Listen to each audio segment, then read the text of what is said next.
Iran ने America को हथियार डालने और जंगबंदी के लिए 20 घंटों की डेडलाइन दी है, जबकि अमेरिका ने पाकिस्तानी वक्त के मुताबिक ईरान को हथियार डालने के लिए सुबह 5 बजे तक की डेडलाइन दी है।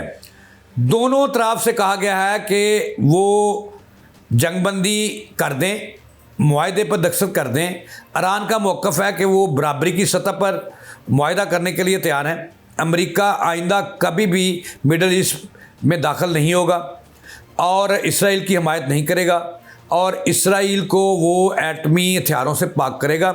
बसूरत दीगर अमेरिका ने अगर हमले किए ईरान पर, जैसे उसने अपना ऐलान किया है, तो ईरान खामोश नहीं रहेगा।